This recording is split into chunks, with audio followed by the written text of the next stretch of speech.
సృష్టికి ముందు పరమాత్మ ఒకడే ఉన్నాడట. ఆయనకి ఏమీ తోచలేదు. ఎవరితో అయినా కబుర్లాడితే బాగుంటుంది అనిపించింది. ఆయన తప్ప మరొకడు లేడు కదా, మరొకడు ఉంటే ఆయనతో వెళ్ళి కబుర్లాడేవాడు. ఉన్నది ఒక్కడే. అప్పుడు తనను తాను రెండుగా చేసుకున్నాడు ఆయన. తనని తాను రెండుగా చేసుకోగానే మొదటి భాగం పురుషుడుగాను, రెండో భాగం స్త్రీగాను వచ్చింది. అందుకనే స్త్రీ పురుషుడు సమానంగా గౌరవించమని చెప్తారు. స్త్రీ పురుష తత్వమే పరమేశ్వర తత్వము. ఒకే పరతత్వం యొక్క రెండు వ్యక్తీకరణలు స్త్రీ పురుష తత్వము. ఇదే అర్ధనారీశ్వరి తత్వంగా భారతదేశంలో అనాదిగా ఆరాధింపబడుతూ ఉంది.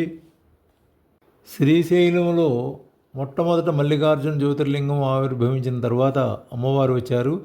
అమ్మవారి పేరు అర్ధనారీశ్వరి. మల్లికార్జున జ్యోతిర్లింగాన్ని దర్శించుకుని బయటకు వచ్చేటప్పుడు ఎడమ చేతి వైపు కనబడే ఉపాలయాల్లో ముందు అర్ధనారీశ్వరి ఉంటుంది. ఆవిడ ఎదురుగా సింహవాహనం ఉంటుంది, సింహవాహనం.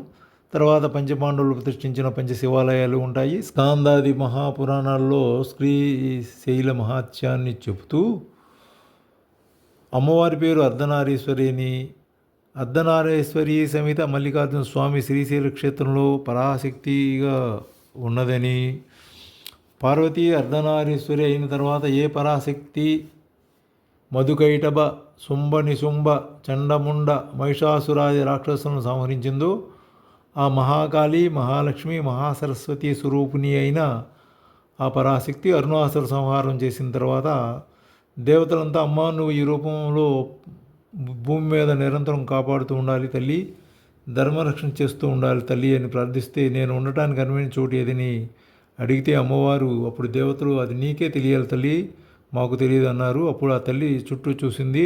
అప్పటికే శ్రీశైలం ఉంది, మల్లికార్జునుడు ఉన్నాడు. శ్రీశైలం బంగారు శిఖరాలతో మెరిసిపోతూ ఉంది. మనకు కనపడేదంటే మన కళ్ళకు మామూలుగానే కనపడుతుంది. చూడగలిగే దివ్యనేత్రాలు ఉంటే దాని స్వరూపం పూర్తిగా తెలుస్తుంది.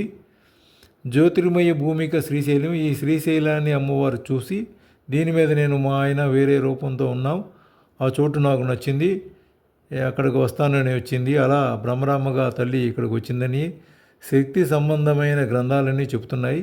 శ్రీశైలంలో మొట్టమొదట ఉన్నది అర్ధనారీశ్వరి మల్లికార్జునుడు, తర్వాత శక్తిపీఠం వచ్చింది. అర్ధనారీశ్వరియే భ్రామరీ రూపంలో వచ్చింది కనుక భ్రమరాంబికా సమేత మల్లికార్జున స్వామి అని అంటున్నాం. ఇక్కడ స్వయంభూగా వెలిసింది. తర్వాత నది ఒడ్డున ఉంటుంది, కొండ మీద ఉంటుంది కాబట్టి ఇక్కడ అత్యంత శుభప్రదమైనటువంటి ఇలాంటి దేవస్థానాలు తక్కువగా ఉంటాయి. అలా ఉన్న వాటిలో ఈ శ్రీశైల బ్రహ్మరాంబ మల్లికార్జున స్వామి దేవస్థానం అత్యంత ఉన్నతమైన పవిత్రమైనది.